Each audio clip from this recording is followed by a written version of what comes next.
बतावा कहीं गाजा तना नु पिए। अरे वाह कहता खिया न समझेलू हीरोइन हो। जिया हो जिया। चला गाली हीरोइन हो।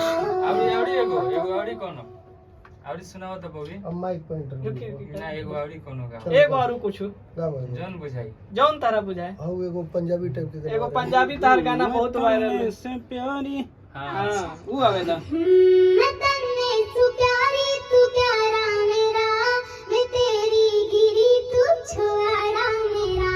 मैं तन्ने तू प्यारी तू प्यारा मेरा, मैं तेरी गिरी तू छुआरा मेरा। ये तू मेरा ऐसा करे मैनू कच्चे नु खालू तने। हाय रे तू छाती के लग रही है ताबीज बना लूं तने हो। छाती के लग रही है ताबीज बना लूं तने। जय हो जय हो जय हो।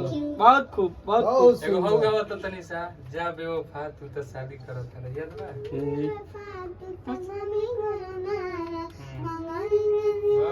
हाँ गाओ तो गावा गावा। जा बेवफा रुका।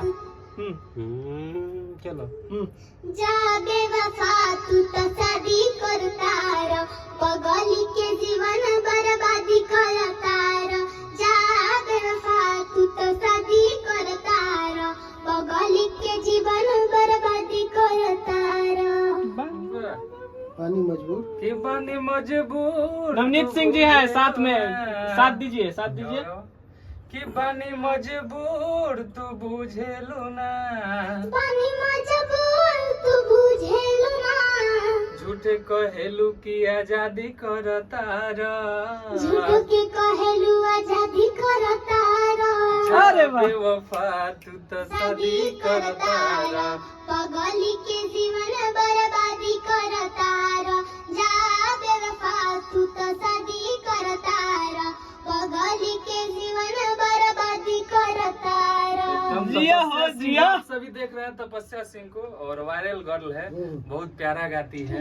आप सब इसको इतना प्यार दीजिए, इतना आशीर्वाद दीजिए कि अपने मम्मी पापा के साथ साथ पूरे बिहार का नाम रोशन करें। चलिए कुछ कहिएगा तपस्या जी अंकल के लिए कुछ कहिएगा। अंकल के लिए कुछ कह दीजिए। इन्हीं का वो गाना अभी आप जो गा रही थी पगली का जीवन। अच्छा लगा इनका गाना, हम मतलब बहुत सुंदर सुने हुआ। थे तो पहली बार थे, हमको बहुत अच्छा लगा था। हाँ और वीडियो बना रील भी वीडियो बनाई हम बनाए थे रील भी। अच्छा। मेरे को बहुत अच्छा लगा था तो बोले कि थोड़े इनके गाना और रील वीडियो बनाई बनाते थी। इसका इम्प्रेशन हम देखे ना, हाँ। मैंने 6 महीना 7 महीना साल भर पहले जी। तो देखनी तो हम कहने भाई जीतू भैया की लड़की है, बहुत अच्छे गीतकार हैं जीतू जी और कल्लू भैया के समय का इनका राइटर सॉन्ग है। मेरे को बहुत अच्छा लगता है। मतलब उस समय हम बहुत अच्छे कहने की गाते हैं, कोनो इनकी कलाकारी आवाज की भी थी बहुत ना, अच्छा है। हाँ देखनी तो। प्रोडक्ट था ना।